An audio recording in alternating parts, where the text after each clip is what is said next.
আগামীকাল সমাবেশে নগরীতে পরিণত হতে যাচ্ছে রাজধানী ঢাকা। ছাত্রদল, এনসিপি সহ ৩টি সমাবেশ হবার কথা রয়েছে আগামীকাল। এদিকে জুলাই গণঅভ্যুত্থানের বর্ষপূর্তিকে সামনে রেখে রাজনৈতিক অঙ্গনেও দেখা দিয়েছে উত্তাপ। জুলাই সনদকে ঘিরে রাজনৈতিক দলগুলোর মাঝে আলোচনা চললেও দেখা দিয়েছে টানাপোড়েন এবং নির্বাচন সহ নানা ইস্যুতে দেখা যাচ্ছে বিতর্ক। এই মুহূর্তের রাজনৈতিক বাস্তবতা আজকের আলোচনায় আনতে চাই। দর্শক, আমি ফারনাজ জুই, সবাইকে আমন্ত্রণ জানিয়ে শুরু করছি দেশ টেলিভিশনের নিয়মিত আয়োজন দেশ সন্ধ্যা। আজকের আলোচনায় এগিয়ে নিতে স্টুডিওতে আছেন দুজন সম্মানিত অতিথি। চলুন একে একে পরিচিত হই। আছেন ফয়েজ আহমদ, প্রধান উপদেষ্টার সিনিয়র সহকারী প্রেস সচিব। সেই সঙ্গে আরও আছেন আমানুল্লাহ আমান, সাংগঠনিক সম্পাদক, জাতীয়তাবাদী ছাত্রদল। দুজনকে আমন্ত্রণ জানাচ্ছি আজকের আলোচনায়। ফয়েজ আহমদ, আপনাকে দিয়ে আলোচনাটা শুরু করি। বলছিলাম, জুলাই গণঅভ্যুত্থানের বর্ষপূর্তির সামনে রেখে আমরা রাজনৈতিক অঙ্গনে এক ধরনের উত্তাপ দেখছি।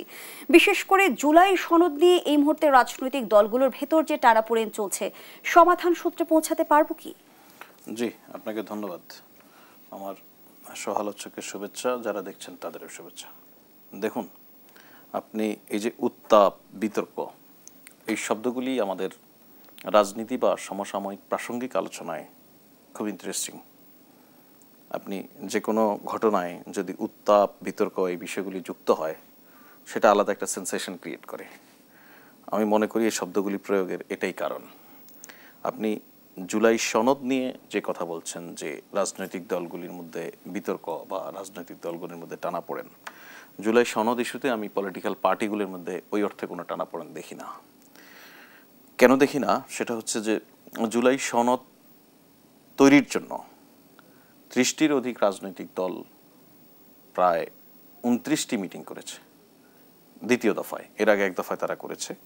সবগুলি রাজনৈতিক দল একসঙ্গে বসে জাতীয় ঐক্যমত্য কমিশনের আলোচনায় কি কি বিষয়ে তারা ইতিমধ্যে ঐক্যমত নিজেদের মধ্যে পোষণ করতে সক্ষম হয়েছে, সেই বিষয়গুলি এখন চূড়ান্ত। অর্থাৎ জুলাই সনদে কি ধরনের সামনের সংস্কারের যে প্রস্তাবগুলি সবার মধ্য দিয়ে গৃহীত হয়েছে, কি ধরনের টেক্সট থাকবে, সেটা একরকম পরিষ্কার। এটা ইতিমধ্যে বৈঠক শেষ হয়েছে সবার সঙ্গে, খুব সৌহার্দ্যপূর্ণ পরিবেশে বৈঠক শেষ হয়েছে এবং সবগুলি পলিটিক্যাল পার্টি এটাকে এক কথায় একটা অবিস্মরণীয় ঘটনা বলেছেন। এ কারণে যে বাংলাদেশের রাজনীতিতে ইতিপূর্বে এই 54 বছরের রাজনীতিতে কখনো সবগুলি রাজনৈতিক দল এভাবে বসে কোনো একটা বাংলাদেশের রাষ্ট্রের গণতান্ত্রিক সংস্কারের জন্য এত আলাপ আলোচনা কখনো করেনি। এই আলাপ আলোচনার মধ্য দিয়ে আমাদের যে প্রাপ্তি, সেই প্রাপ্তি হচ্ছে ভবিষ্যৎ বাংলাদেশের জন্য প্রাপ্তি। সুতরাং রাজনৈতিক দলগুলি 19টি বিষয়ে ঐক্যমত্যে এসেছে। এই 19টি বিষয়ের কোনো প্রস্তাবে কোনো দলের নোট অফ ডিসেন্ট রয়েছে। এই নোট অফ ডিসেন্ট নিয়েই তারা সামনে এগিয়ে গেছে। দেখুন, এটা একটা দারুণ ঘটনা। সুতরাং আমাদের জুলাই সনদে কি থাকছে এটা ইতিমধ্যে সবার কাছে পরিষ্কার। এখন কথা হচ্ছে জুলাই সনদ বাস্তবায়নের পদ্ধতি কি হবে, সেটা নিয়ে রাজনৈতিক দলগুলির সঙ্গে সরকারের সংশ্লিষ্ট কর্তৃপক্ষের সঙ্গে আলাপ আলোচনা চলছে। এর মধ্যে একটা পরিষ্কার নির্দেশনা চলে আসবে এবং আশা করা যায় খুব অল্প সময়ের মধ্যেই জুলাই সনদও ঘোষিত হবে। নিশ্চয় আপনি অবগত আছেন, জামায়াত ইসলামী যেমনটি বলছে যে জুলাই সনদের আইনি ভিত্তি দেয়া না হলে অন্তর্বর্তী সরকার এবং জাতীয় ঐক্যমত্য কমিশনের বিরুদ্ধে মামলা করবে দলটি।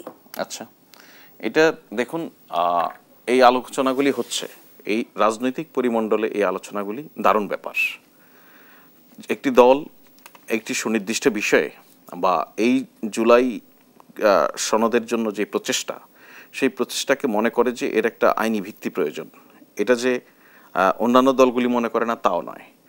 আমরা আইনি ভিত্তিটা কী ধরনের হবে, কিভাবে হলে এর বাস্তবায়ন সম্ভব, এর বাস্তবায়নের পদ্ধতি, সেটা নিয়ে পলিটিক্যাল পার্টিগুলি নিজেদের মধ্যে আলোচনা করছে। ঐক্যমত্য কমিশন তাদের সঙ্গে কাজ করছে।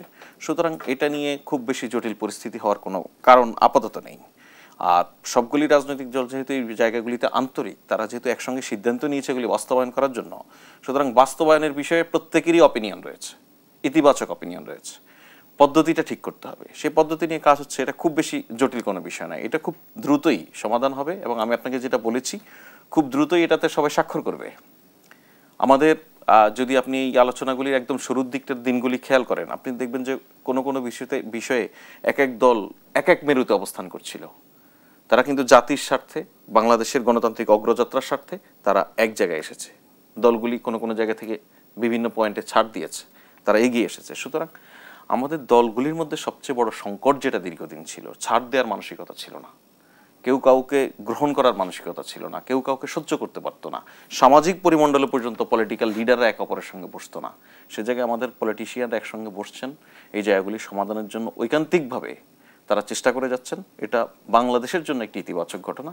সুতরাং এখানে সংশয়, বিতর্ক বা উত্তাপ এর কিছুই নেই। এগুলি সব সময় মতো খুব ভালোভাবেই হবে আশা করি। ফয়েজ আহমদ, আপনি আশাবাদী হচ্ছেন যে খুব দ্রুতই রাজনৈতিক দলগুলো জুলাই সনদে স্বাক্ষর করবে, কিন্তু আমরা যদি মৌলিক সংস্কারের প্রস্তাবগুলোর বিষয়ে একটু আলোচনা করতে চাই, আমরা সেখানে আসলে যৌগিক চিত্রও দেখতে পাচ্ছি।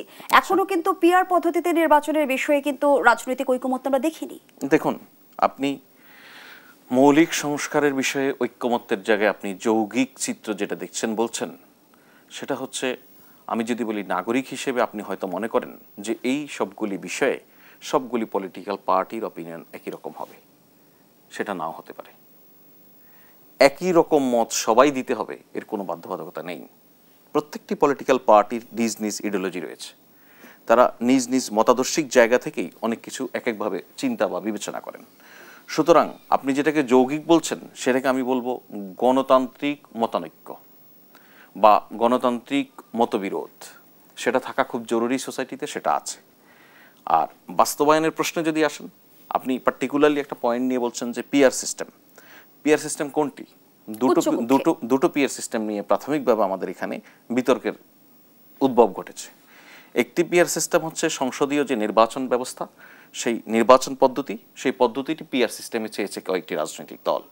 কিন্তু আপনি খেয়াল করলে দেখবেন যে এই পিআর বা সংখ্যানুপাতিক যেই পদ্ধতি, এই পদ্ধতি নিয়ে বাংলাদেশে কিন্তু নতুন করে আলোচনা নয়। সেটা 91 থেকে একরকম আলোচনা শুরু হয়েছে। শুরুর দিকে এই আলোচনায় সবচেয়ে বেশি সক্রিয় ছিল বাংলাদেশের বামপন্থী রাজনৈতিক দলগুলি, বিশেষ করে সিপিবি বাসদ, এই সমস্ত পলিটিক্যাল পার্টি। তারা বিভিন্ন সভা সেমিনার করেছে বিভিন্ন সময়ে। তারা বিভিন্ন সময় যখন নির্বাচন কমিশনে সাক্ষাৎ করেছে সে সময় পিআর পদ্ধতির বিষয়ে তারা লিখিত প্রপোজাল দিয়েছে। কিন্তু আপনি এখন দেখবেন যে তারা সেই পিআর পদ্ধতির পক্ষে নয়, কথা বলছে না। আবার আপনি এভাবে খেয়াল করুন যে পিআর পদ্ধতির বিষয়ে যারা সবচেয়ে বড় ক্যাম্পেইনার ছিল আমাদের দেশে, সুশীল সমাজ থেকে বা নির্বাচন বিশেষজ্ঞ যে মানুষেরা পিআর পদ্ধতির প্রয়োজনীয়তা সম্পর্কে বলতেন, কাগজে লিখতেন, টেলিভিশনে কথা বলতেন, সেই মানুষগুলির সমন্বয়েই কিন্তু নির্বাচন সংক্রান্ত যে সংস্কার কমিশন, সেই কমিশন গঠিত হয়েছে। সেই কমিশন কিন্তু পিআর এর বিষয়ে প্রপোজাল দেননি, পরামর্শ দেননি। কিন্তু সিদ্ধান্ত দিয়েছে তো উচ্চকক্ষে পিআর এর বিষয়ে তো কমিশন সিদ্ধান্ত দিয়েছে। আমি আপনাকে জায়গাটা পরিষ্কার করি, দেননি। কেন দেননি? এটা একটা 5 আগস্ট আমাদের জাতীয় জীবনে এমন এক ঐতিহাসিক ঘটনার আবির্ভাব ঘটেছে। যখন আপনি 5 আগস্ট পূর্ববর্তী সময় রাজনীতিকে যেভাবে চিন্তা করতেন, 5 আগস্ট পরবর্তী সময় চিন্তার ধরনের পরিবর্তন এসেছে। সে জায়গা থেকে সংসদীয় সাধারণ নির্বাচনে পিআর পদ্ধতির জিনিসটা ঐকমত্য কমিশনের এজেন্ডাভুক্তই হয়নি, এটা সুপারিশ হিসেবে আসেনি। সেকেন্ড বিষয় যেটা আপনি বলছেন যে আপার হাউস, উচ্চ কক্ষে পিআর পদ্ধতি নিয়ে আলোচনা হচ্ছে, দেখুন এখানে খুব সলিড যুক্তি রয়েছে। উচ্চ কক্ষ যদি নিম্ন কক্ষের মতো করেই গঠিত হয়, একটা রেপ্লিকা ছাড়ার কিছু হবে না। সুতরাং উচ্চ কক্ষের বিষয়ে রাজনৈতিক দলগুলির মত হচ্ছে, অধিকাংশ রাজনৈতিক দলের মত হচ্ছে উচ্চ কক্ষ পিআরে হবে।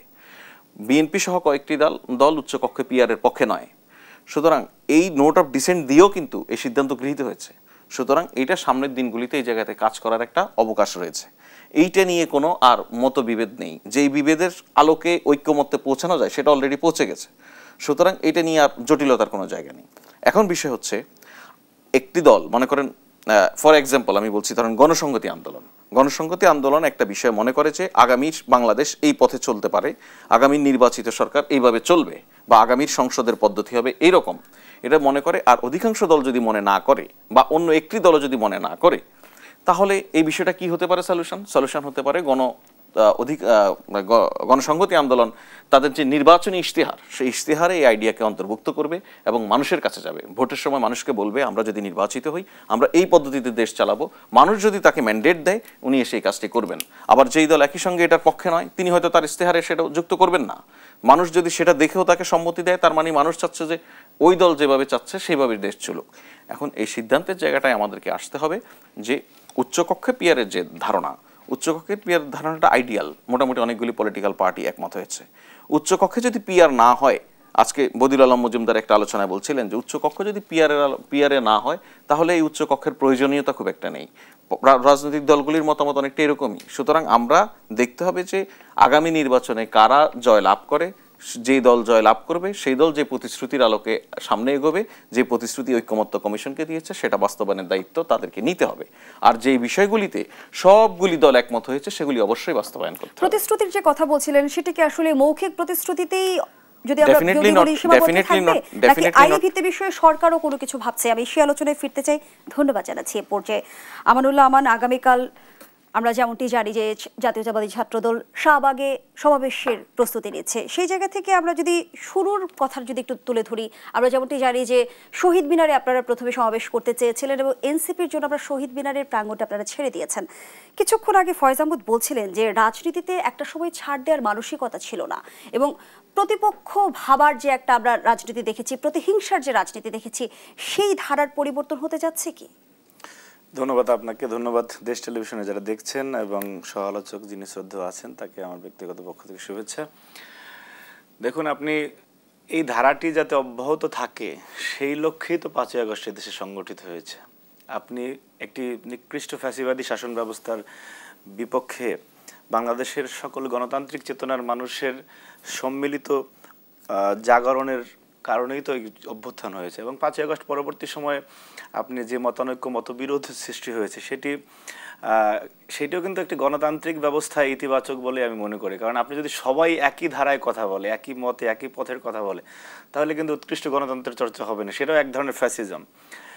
আর এই যে ছাড় দেওয়ার কথাটি বললেন, আমাদের জুলাইয়ের যে বর্ষপূর্তি সেই উপলক্ষে বিএনপি এবং তার অঙ্গ সহযোগী সংগঠনে আমাদের 36 দিন ব্যাপী কর্মসূচি ছিল এবং তারই ধারাবাহিকতায় আপনার 3রা আগস্টে আমাদের প্রোগ্রামটি আমরা পূর্ব ঘোষিত শহীদ মিনারে ছিল এবং এটি 22 জুন আমরা ঢাকা বিশ্ববিদ্যালয় কর্তৃপক্ষের কাছে আমরা আবেদন করেছিলাম। তারই প্রেক্ষিতে 26 জুন আমরা একটি লিখিত অনুমতিপত্র পেয়েছি যে ছাত্রদল ওখানে সমাবেশ করবে।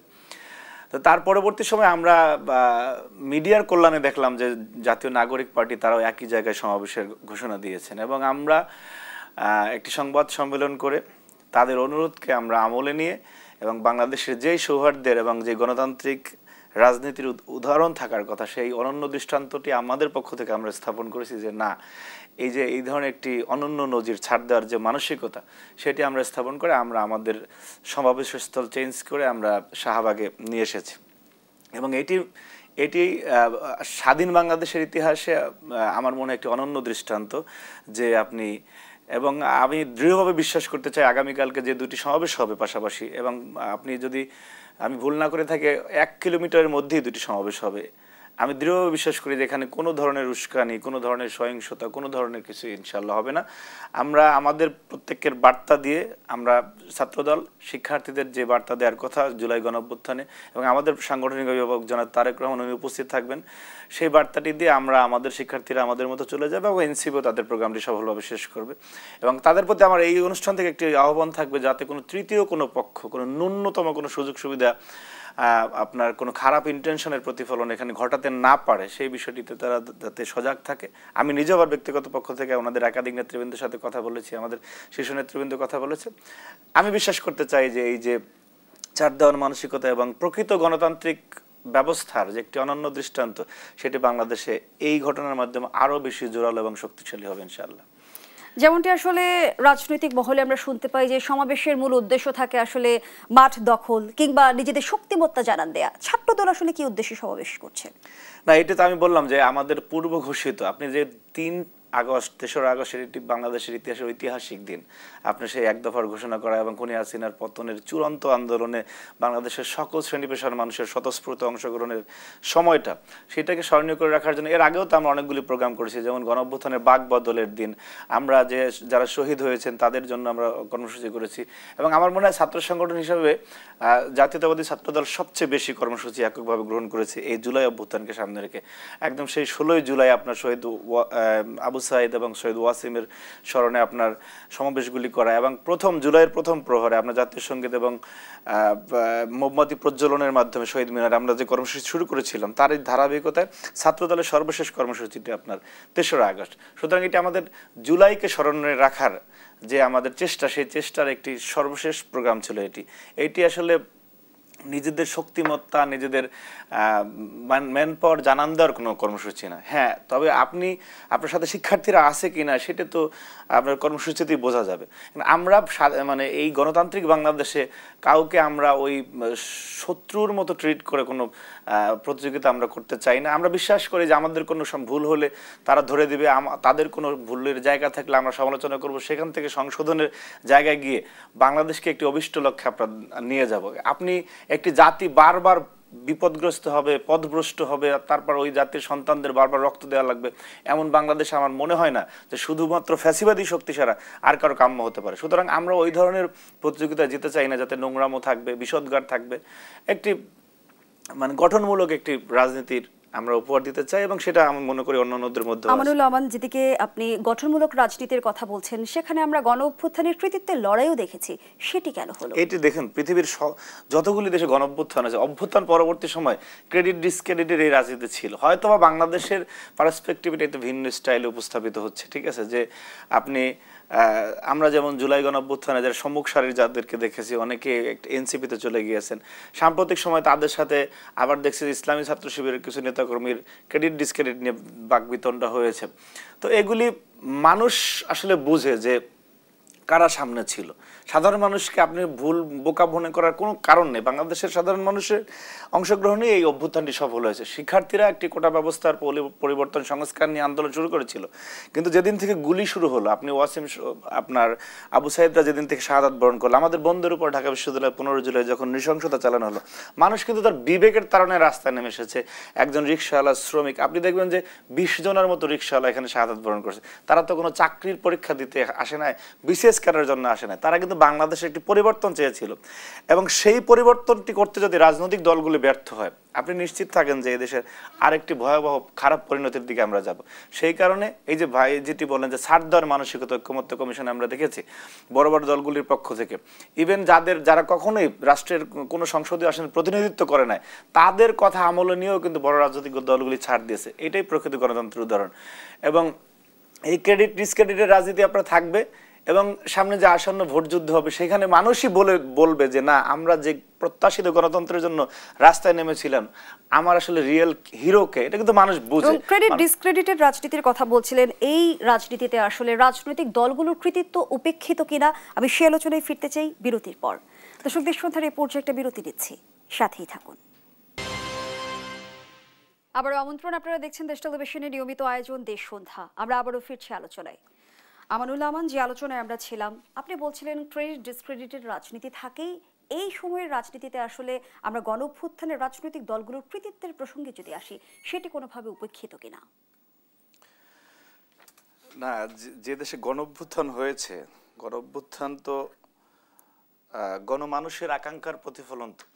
সেখানে রাজনৈতিক দলগুলো মানে স্বপ্রণোদিত হয়ে কি করেছে না করেছে সেটার জানান দেওয়া তো আমি মনে করি একটি নেগেটিভ বিষয়। আপনি মানুষই মূল্যায়ন করবে যে না, কে কোন ভূমিকায় ছিল। এইটা নিয়ে যদি আপনি এই ধরনের বিষোদগার হয়, তখন গণঅভ্যুত্থানে যারা, আমি যেটি বললাম যে একজন রিক্সা চালক যখন সে শাহাদাত বরণ করছে, সে রাষ্ট্রীয় কাঠামোর কোনো সুযোগ সুবিধা ভোগ করার জন্য, উপদেষ্টা হওয়ার জন্য, আপনার বিসিএস ক্যাডার হওয়ার জন্য, কোনো সুবিধা গ্রহণ করার জন্য তো সে জীবন দিতে আসেনি।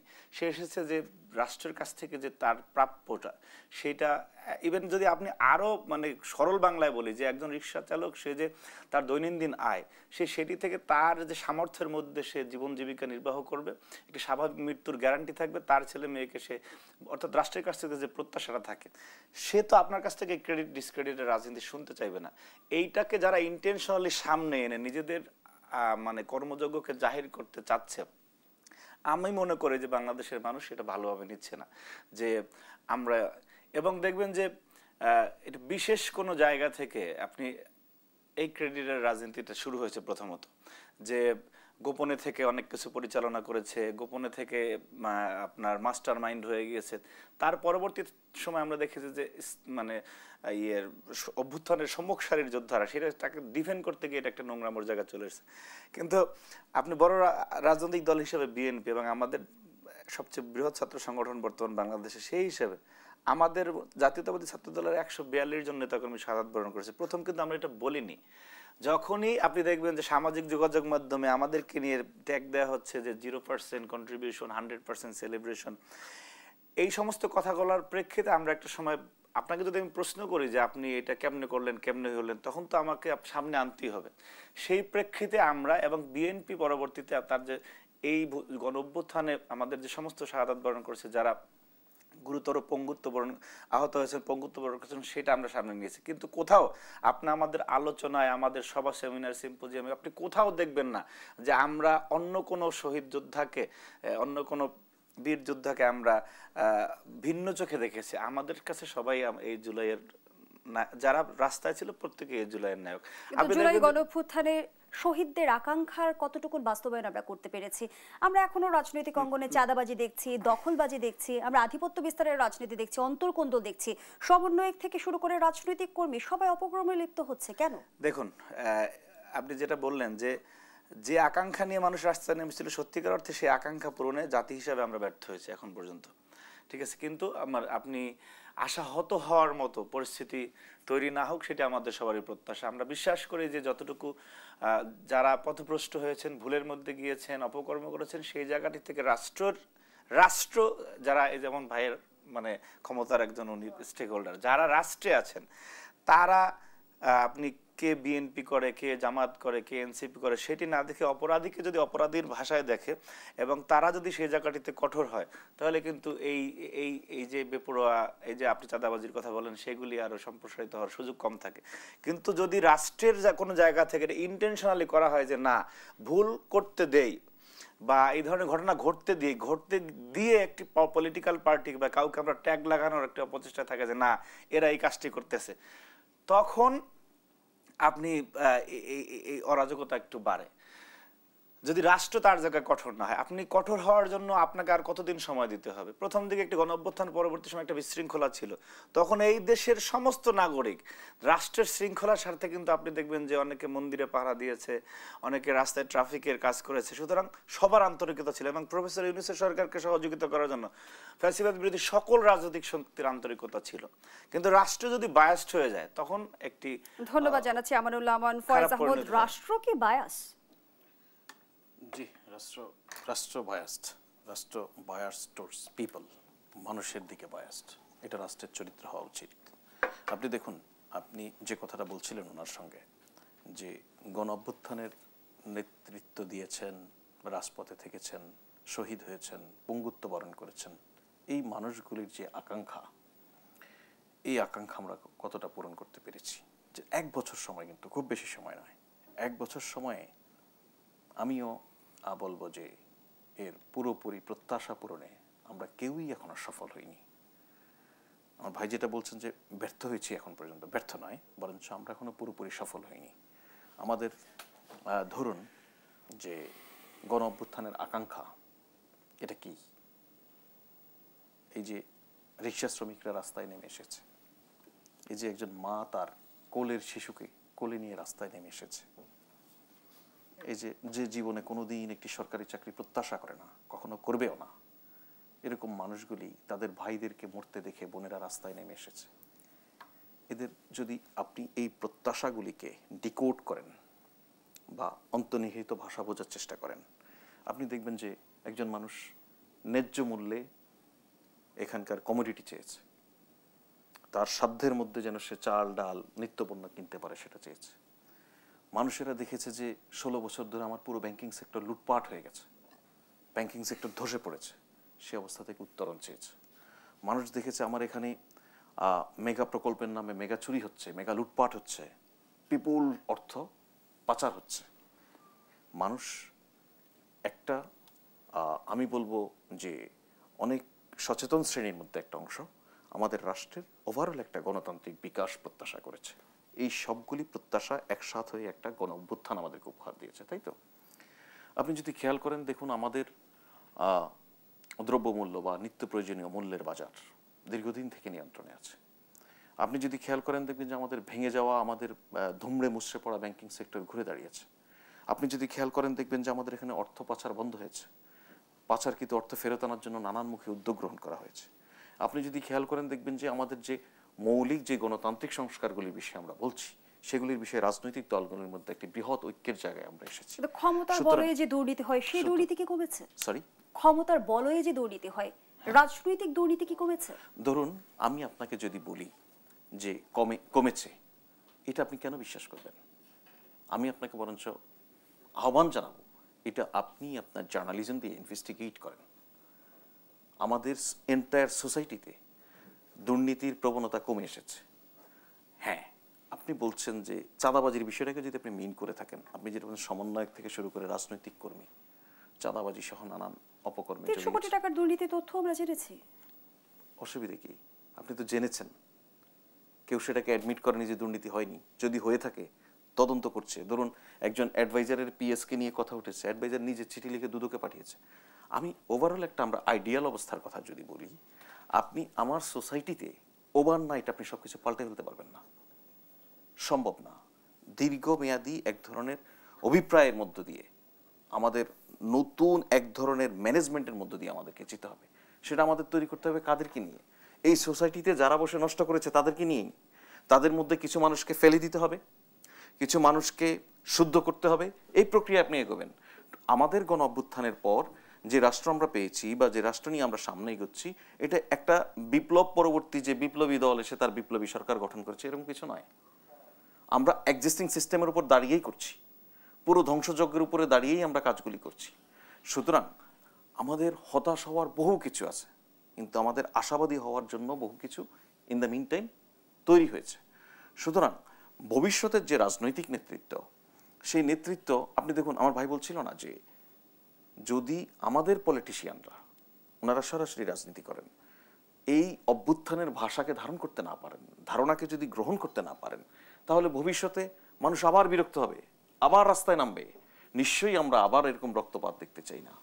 সুতরাং আমাদের কাছে এই অভ্যুত্থান একটি আমাদের মগজে মননে গেঁথে রাখতে হবে যে মানুষ কেন নেমে এসেছে, যে রিক্সাওয়ালার কোনো স্বার্থ নেই সেও কেন নেমে এসেছে, যে মা তার কোলের সন্তানকে নেমেছে সে কেন নেমেছে, এই ভাষাটা বুঝতে হবে। সুতরাং ওই জায়গা থেকে যদি বলি, আমরা বাংলাদেশ রাষ্ট্রের একটি গণতান্ত্রিক নির্মাণের পথে, অগ্রযাত্রার পথে আছি। সেই জায়গাটা সবগুলি রাজনৈতিক দল, সবগুলি রাজনৈতিক মত, ফেসিবাদ যেন এখানে আবার মাথা ছাড়া দিতে না পারে, সে জায়গায় ঐক্যমত্যের মধ্যে রয়েছে। এটা নিয়ে ফ্রাস্ট্রেটেড হওয়ার খুব বেশি কিছু নেই। আমরা সবগুলি জায়গাতে হাত দিতে পেরেছি কিনা, আমাদের দুর্নীতির জায়গাগুলি আমরা বন্ধ করার জন্য শুনেন, আমি আপনাকে একটা কথা বলি। আমাদের সোসাইটিতে ধরেন অলিগার্ক তৈরি হয় নানানভাবে। ক্ষমতাসীনরা তাদের স্বার্থে অলিগার্ক তৈরি করে, অলিগার্করা নিজেদের ব্যবসায়িক স্বার্থে ক্ষমতাসীনদের সম্পর্ক তৈরি করে। এটা একটা চ্যাপ্টার। যেমন আরেকটা হচ্ছে, আপনি কিন্তু গ্রামের কৃষকের ছেলে এসেও আমার এখানে ব্যাংকের গভর্নর পর্যন্ত হয়, তারপরে দুর্নীতি করে। আমার দরিদ্র মানুষ, এখনো অধিকাংশ দরিদ্র মানুষ জানে না তার দারিদ্র্যের কারণ ব্যাপক মাত্রায় বৈষম্য বা কিছু মানুষ তার সম্পদের কুক্ষিগত করার যে প্রবণতা, সেটা আমরা দারিদ্র্যের কারণ বলে ধরেই নেই যে আমাদের ভাগ্য ছিল আমরা এই জন্য দরিদ্র। ওই মানুষগুলি যখন যে ভাগ্যের কারণে দরিদ্র নিজেকে মনে করে, সে যখন সোসাইটির কোনো না কোনোভাবে একটা পাওয়ারের সঙ্গে ইনভলভ হয়, সে তখন সম্পদ গড়ার নেশায় লিপ্ত হয়ে যায়, তার মাধ্যমে দুর্নীতি হয়। অথচ এটা তো হওয়ার কথা ছিল না। দরিদ্র মানুষ যদি তার দারিদ্র্যের মূল কারণ জানতো, যে সোসাইটিতে যে মানুষগুলি পাওয়ারে যাবে তাদের অনিয়মের কারণেই কিছু মানুষ প্রান্তিক জায়গায় দরিদ্র হয়ে পড়ে থাকে, সোসাইটিতে যে মানুষগুলি কোনো না কোনোভাবে পাওয়ারের সঙ্গে সম্পৃক্ত হয় তারা সম্পদ গড়ে, সম্পদকে কুক্ষিগত করে বলেই বিপুল সংখ্যক মানুষ দারিদ্র্যের মধ্যে পড়ে থাকে। এই রিয়েলাইজেশনটা যদি না হয় ব্যক্তি পর্যায়ে, এই রিয়েলাইজেশনটার জন্য আমাদের সামাজিক এবং রাজনৈতিক আন্দোলন অত্যন্ত জরুরি। আমাদের প্রবণতা কি? আমাদের প্রবণতা হচ্ছে, যখন ধরুন আমি সরকারের সঙ্গে দায়িত্ব পালন করছি, আমার পরিবার পরিজন আত্মীয় স্বজন সবাই মিলে চেষ্টা করবে আমাকে দিয়ে কোনো কিছু পাওয়ার। উনি ছাত্রদলের সাংগঠনিক সম্পাদক, মানুষ তার গ্রাম থেকে এখান থেকে ওখান থেকে যাবতীয় অন্যায় আবদারের জন্য তাকে ফোন করে, যেটা তার সক্ষমতার মধ্যে আছে সেটার জন্য করে, যেটা তার সক্ষমতার মধ্যে নাই সেটার জন্য করে। উনি পলিটিশিয়ান, পলিটিক্স করে, সবাইকে নানানভাবে বুঝাতে হয়, সান্ত্বনা দিতে হয়। এই যে একটা অন্যায্য চাপ আমাদের সোসাইটিতে আছে, এটা অস্বীকার করার কোনো জায়গা নাই। এটা আমাদের পরিবারের লোকেরা করে, আমাদের আত্মীয় স্বজনেরা করে, আমাদের বন্ধু বান্ধবেরা করে, আমাদের সহকর্মীরা করে, সবাই পেতে চায়। এই পেতে চাওয়ার মনোভাব বাংলাদেশকে পিছিয়ে দেয়। সুতরাং এই আস্তে আস্তে ওভারনাইট, আমি বলছি না যে ওভারনাইট, যেখানে সব কিছু হয়েছে স্বজনপ্রীতির মাধ্যমে, যেখানে পুরো বাংলাদেশ গিলে খেয়েছে একটি পরিবার, সেখানে আস্তে আস্তে আস্তে আস্তে এই জায়গা থেকে আমাদেরকে বের হতে হবে। বা মানুষের মধ্যে বিপুল অপ্রাপ্তি রয়েছে, মানুষ যখন একটা সম্ভাবনার জায়গা দেখে তখন মনে করে এখনই উত্তম সময় আমারটা আদায় করে নেওয়ার। এই উত্তম সময়ের প্রবণতা কখন তৈরি হয় জানেন? যখন সোসাইটিতে জাস্টিসটা থাকে না, আপনার ন্যায্যটা আপনি পাবেন এই বিশ্বাসটা আপনি রাখতে পারেন না, যেটা আপনার প্রাপ্যই, যেটা আপনার পাওয়ারই কথা, সেটার জন্য আপনার কাউকে রিকোয়েস্ট করতে হবে কেন, কাউকে তদবির করতে হবে কেন? করার তো কথা না। সুতরাং আমাদের এই অ্যাডমিনিস্ট্রেশনে, আমাদের আমি বলবো যে গভর্নেন্সের মধ্যে, সুশাসনের মধ্যে এই ব্যবস্থা আনতে হবে যে মানুষ তার প্রাপ্তির জায়গাটা এমনভাবে পাবে যেখানে তার কাউকে বলতে হবে না, প্রধানমন্ত্রীর দপ্তরে তাকে যেতে হবে না, তাকে মন্ত্রীর কাছে, এমপির কাছে, চেয়ারম্যানের কাছে যেতে হবে না, এটা তার প্রাপ্য, সে পাবে। সো এই সোসাইটি নির্মাণ করার যে সংগ্রাম, এটা 1 বছর 2 বছর 3 বছরের সংগ্রাম না, এটা লম্বা সংগ্রাম। আমাদের উপলব্ধিটা ওই জায়গা থেকে, গণ অভ্যুত্থান একটা নয় একাধিক হয়েছে, এই গণ অভ্যুত্থানগুলি থেকে আমাদের এই শিক্ষাটা নিতে হবে। মানুষ কেন ফুঁসে ওঠে, মানুষ কেন অথরিটিকে বিশ্বাস করে না? আপনাকে আমি একটা পরিষ্কার কথা বলি, দেখুন আমি তো সরকারকে প্রতিনিধিত্ব করি, আমরা অনেক সময় নানান তথ্য দিলে মানুষ বিশ্বাস করতে চায় না, মানুষ মনে করে এটা তো সরকারি তথ্য। অথচ এই সরকার দায়িত্ব গ্রহণের পরপরই সিদ্ধান্ত নিয়েছে যে কোনো এক্সাজারেটেড ইনফরমেশন গণমাধ্যমে বা সাধারণ মানুষকে দেয়া যাবে না। শেখ হাসিনা যে কাজ করেছে, তার অ্যাডভাইজাররা বসে বসে, তার মিনিস্টাররা বসে বসে সূচক নিজের টেবিলে বসে এঁকেছে, অর্থনীতির সূচকে আমরা এই জায়গায় আছি, রিজার্ভে এই জায়গায় আছি, প্রবৃদ্ধিতে এই জায়গায় আছি, এসব দেখিয়েছেন আমাদেরকে। পুরো প্রতিষ্ঠানগুলি মিলে বসে মানুষকে ভুয়া তথ্য দিত, যেই তথ্যের সঙ্গে আমার রিজার্ভের, আমার মজুদের মিল নেই, এই কাজ করেছে। সরকার এই জায়গা থেকে বের হয়ে এসেছে, কারণ এই সরকারের সত্য তথ্য দিতে প্রথমত কোনো ঝামেলা নেই। এই কারণে এই সরকার তার সাফল্য বিক্রি করে পরবর্তীতে নির্বাচিত হয়ে ক্ষমতায় আসতে চায় না। সুতরাং সরকারের বয়ান বিশ্বাস করা খুব কঠিন, সাংবাদিকের জন্য আরো বেশি কঠিন, কারণ জার্নালিজম আমরা করেছি, আমরা করি এই কারণে আমরা অথরিটিকে অ্যাকাউন্টেবল করার জন্য করি, তাই না? সে জায়গায় সরকারের তথ্য আপনি বিশ্বাস করার দরকার নেই, আপনি ভেরিফাই করেন। সরকার বারবার স্বচ্ছতা, জবাবদিহিতা নিশ্চিত করার পরেও কেন বারবার রাজনৈতিক বিতর্কে জড়াই, সেই প্রশ্নটি আপনার কাছে রেখে যাচ্ছি। আবারও বিরতির সময় হয়েছে, দর্শকদের সন্ধ্যার এই পর্যায়ে আবারও বিরতিতে যাচ্ছি, সাথেই থাকুন। আবারও আমন্ত্রণ, দেখছেন দেশ টেলিভিশনের নিয়মিত আয়োজন দেশ সন্ধ্যা। আমরা আবারও ফিরছি আলোচনায়। ফয়েজ আহমদ, যে আলোচনায় আমরা ছিলাম, আপনি বলছিলেন যে সরকার নিজের জায়গা থেকে স্বচ্ছতা, জবাবদিহিতা নিশ্চিত করছে, তারপর আমরা দেখছি বিভিন্ন সময় সরকার রাজনৈতিক বিতর্কে জড়াচ্ছে। কিছুক্ষণ আগে আমানুল্লাহ আমান যেমনটি বলছিল যে নেতাকর্মীরা অপকর্মে জড়াচ্ছে, দল তাদের তরফ থেকে কিন্তু সাংগঠনিক ব্যবস্থা নিচ্ছে, কিন্তু সরকার কি করছে? সরকার কেন ছাড় দিচ্ছে? আচ্ছা, সরকার কোনো বিএনপি নেতাকে অ্যারেস্ট করে না, বিএনপির কোনো কর্মীকে অ্যারেস্ট করে না, বা ছাত্র দলের নেতা কর্মীকে অ্যারেস্ট করে না, বা এনসিপির বৈষম্য বিরোধী ছাত্র আন্দোলন তাদেরকে করে না। সরকার করে অপরাধীদের। পরিষ্কার, সরকারের বা আইনের দৃষ্টিতে রাজনৈতিক পরিচয়তে কোনো পরিচয় নাই। আপনি সাম্প্রতিক সময়ে যে এই চাঁদাবাজি বা এই সমস্ত অভিযোগ এসেছে, বেশ কয়েকজন অ্যারেস্ট হয়েছে, আপনি তাদের ব্যাকগ্রাউন্ড দেখেন, তারা কোনো না কোনোভাবে কেউ বৈষম্য বিরোধী ছাত্র আন্দোলনে কেউ ছিল, কেউ এই যে এনসিপি তাদের ছাত্র, না উনি ওই প্রশ্নটাই করছে যে সরকার কেন আরো কঠোর হচ্ছে না, যে দলের হোক না কেন, দায়িত্ব তো ধরা সরকারের। এখন দেখুন কঠোর হওয়ার বিষয় কি, আপনাকে আমি একটা এক্সাম্পল দেই, আপনি বুঝতে পারবেন। অনেক কিছু অনেক সময় দৃশ্যমান হয় না, দৃশ্যমান না হওয়ার অনেকগুলি প্র্যাকটিক্যাল রিজন আছে, আবার দৃশ্যমান না হওয়ার পিছনে অনেক ক্ষেত্রে এই সরকারেরও দুর্বলতা আছে, অস্বীকার করার কোনো জায়গা নেই। যে জায়গায় সরকারের দুর্বলতা আছে, দুর্বলতা স্বীকার করার মধ্যে দিয়ে সরকারের কোনো ক্ষতি হয় না, বরঞ্চ নাগরিকদের মধ্যে সেই জায়গায় সচেতনতা তৈরি হয়। আপনি সরকার দায়িত্ব গ্রহণ করার পর এই যে গত রমজান থেকে বিশেষ করে এখন পর্যন্ত যে দ্রব্যমূল্য মানুষের একটা সহনীয় পর্যায়ে আছে, এর পিছনে মেকানিজমটা কি? সরকার কি নিজে গিয়ে কোনো উৎপাদনের সঙ্গে সম্পৃক্ত হয়েছে? সহনীয় পর্যায়ে আছে আসলে ভাই। আপনি বাজার ভিজিট করেন? আমি তো বাজার করে খাই ভাই। আপনি সরকারের উচ্চপদস্থ কর্মকর্তা, আপনি এটা কেন বলছেন যে কি বলেন? আপনি প্রত্যেকটা ইন্ডিভিজুয়ালি ধরে দেখেন জিনিসপত্রের দাম সহনীয় পর্যায়ে আছে ভাই। আমি আপনাকে অনুরোধ করব আপনি একটু আবার রিভিজিট করেন। আপনি এক বছর বলা যায় কি ফয়েজ আহমদ? তো এখন আপনি ধরুন সবজির বাজার, রংপুর থেকে যেই ফুলকপি ঢাকায় আসে সেটার দাম কোনো কারণই ছিল না এখানে এসে 120 টাকা 30 টাকা হয়ে যাওয়ার। তো সেটা তো নিয়ন্ত্রণ করা গেছে। কিভাবে গেছে? আমরা অনেক কথা বলি, সড়ক মহাসড়কে চাঁদাবাজির যে কথাটা বলি, কাঁচামরিচের কেজি কত আমি জানি না, আপনি খবর নেন। বিষয়টা হচ্ছে আপনি কাঁচামরিচের দাম ঐতিহাসিকভাবে বাংলাদেশে বর্ষার মৌসুমে কখনো কম ছিল? সিজনটা বলেন, যেহেতু আপনি বলছিলেন সহনীয় পর্যায়ে আছে। না, সহনীয় কেন না? সহনীয় পর্যায়ে না থাকলে নাগরিক প্রতিক্রিয়া দেখা যায় ভাই, পরিষ্কার। আপনাকে আমি অনুরোধ করব, আজকে আপনি দেশ টিভি থেকে অ্যাসাইনমেন্ট দিয়ে একজন রিপোর্টারকে কারণ বাজারে পাঠান বা অন্য আপনার আশেপাশে কাঁচা বাজারে পাঠান, গিয়ে দেখেন না কি অবস্থা বলে। মানুষের প্রতিক্রিয়া জানেন, মানুষ দ্রব্যমূল্য নিয়ে তার সহনীয়তার জায়গা আছে কি নাই। আমি তাহলে কি সাধারণ মানুষের ক্রয় ক্ষমতা বেড়েছে বলে মনে করেন? ক্রয় ক্ষমতা ডেফিনেটলি বেড়েছে। বাংলাদেশের ডলারের বিপরীতে টাকার ভ্যালু বেড়েছে। আমাদের রিজার্ভ বেড়েছে, ক্রয় ক্ষমতা তো খুব স্বাভাবিক। ক্রয় ক্ষমতা, মূল্যস্ফীতির কথা যদি বলেন, মূল্যস্ফীতি দীর্ঘ অনেক বছর পরে 2 ডিজিটের নিচে নেমেছে, 8% নেমে এসেছে। সেগুলি তো ক্রয় ক্ষমতার বাড়াকে ইঙ্গিত করে, অন্য কোনো তো কারণ নেই। আচ্ছা, তো আমি যেটা আপনাকে বলছিলাম যে নিয়ন্ত্রণের জায়গায় মহাসড়কের চাঁদাবাজি নিয়ন্ত্রণ এসেছে, এতে রাজনৈতিক দলগুলির ভূমিকা আছে, রাজনৈতিক দলগুলি দায়িত্বশীল আচরণ দেখিয়েছে। এর ফলে কিন্তু আপনি ওই রংপুর থেকে কৃষি পণ্য কিনে নিয়ে আসার সময় ঢাকায় এসে অতিরিক্ত দাম বেড়ে যাচ্ছে না, যেটা মানুষ এই জায়গাগুলি তো আপনি নিশ্চয়ই অবগত আছেন। সম্প্রতি বিএনপি মহাসচিব যেমনটি বলছিল যে আগে ঘুষ দিতে হতো 1 লাখ টাকা, এখন দিতে হয় 5 লাখ টাকা। আচ্ছা, নিচ্ছে কারা? এখন আমি জানি না, এটা পার্টিকুলার একটা বিষয় যদি উনি বলে থাকেন, এটা আপনি ওনার কাছ থেকে ভালো বলতে পারবেন। আমি তো এই বিষয়ে আমার একেবারে, যদি এটাকে আমি একটা পলিটিক্যাল কমেন্ট এবং এভারেজ এলিগেশন হিসেবে দেখি। আগে ঘুষ দিতে হতো 1 লাখ টাকা, এখন দিতে হয় 5 লাখ টাকা। আগে কারা নিত, এখন কারা নিত, এই জিনিসগুলি শ্বেতপত্রের মতো করে প্রকাশ করতে হবে। এগুলি মানে এভাবে বললে হবে না। প্রকাশের দায়িত্ব কার? প্রকাশের দায়িত্ব যে অভিযোগ করবে যখন তার। ধরুন আপনার সঙ্গে একটা ঘুষ নেওয়ার ঘটনা ঘটেছে, আপনিও প্রকাশ করলেন না, অভিযোগ করবে সে তথ্য দিবে, প্রকাশ তো করবে সরকার না। প্রকাশ শুনেন, আপনি মানে আমি কাউন্টারের জায়গায় যাচ্ছি না, আপনি ধরুন এক জায়গায় ঘুষ দিয়েছেন 1 লাখ টাকা, আপনিও গোপন রাখলেন, যে নিয়েছে সেও গোপন রাখলো, কাউকে না কাউকে এগিয়ে আসতে হবে। আমরা যে গণ অভ্যুত্থানে আপনি রাস্তায় গিয়ে মৃত্যুর জন্য প্রস্তুত ছিলেন, আর এখন একজন ঘুষখোরের বিরুদ্ধে আপনি অবস্থান নিতে পারবেন না কেন? স্বার্থটা কি? তাহলে আপনি সোসাইটির যে কালেকটিভ পরিবর্তন সেটা কিভাবে নিশ্চিত হবে? আপনাকে যদি একজন গভর্নমেন্ট অফিসিয়াল কোনো কাজের জন্য ঘুষ চায়, তাহলে শুনেন, দুর্নীতি, আমি আপনাকে একটা এক্সাম্পল দিই। দুর্নীতি দমন কমিশনের ভুয়া কর্মকর্তা সেজে মানুষের কাছে ফোন করে বা নানান অভিযোগ তৈরি করে টাকা পয়সা নেয়। আসলে এরকম ঘটনা কয়দিন পর পর আমরা গণমাধ্যমে দেখি না? তো কাকে টার্গেট করে এই ভুয়া কর্মকর্তারা?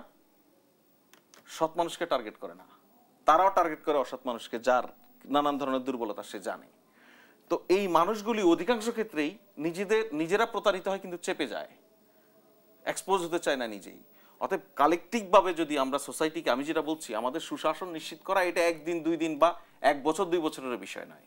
এটা আমাদেরকে একটা দীর্ঘ সংগ্রামের মধ্যে দিয়ে যেতে হবে, রাজনৈতিক সামাজিক আন্দোলনের মধ্যে দিয়ে যেতে হবে। আমাদের মনে মননে এই প্রবণতা থেকে বেরোয় আসতে হবে। কারা ঘুষ নেয়? যেই মানুষটা, যেই পরিবারের ছেলেটা এক সময় তার পরিবার ঘুষের কারণে ভিকটিম ছিল, সে এসে এখন যদি নিজেই ঘুষ নেয়, আপনি এই সোসাইটি পাল্টাবেন কি করে? সুতরাং আমাদের এই জায়গা থেকে কালেকটিভ চেঞ্জের জন্য শুধুমাত্র সংস্কৃতির পরিবর্তন কতটা জরুরি, আমানুল্লাহ আমান? ধন্যবাদ আপনাকে। ভাই সরকারি লোকরা তো ভাই আপনি বেশি সুযোগ সুবিধা দিলেন, ভাই তো মানে 60% বলে ফেলছে একা। বিষয় হচ্ছে কিছু বিষয় বলতে হয়। উনি যেহেতু সরকারে আছেন, গণঅভ্যুত্থান থেকে শিক্ষা নেওয়ার কথা উনি বলেছেন, এবং সাফল্য বিক্রি করে পরবর্তীতে ক্ষমতায় আসতে চাওয়ার যে অভিলাষ সেটা নাই।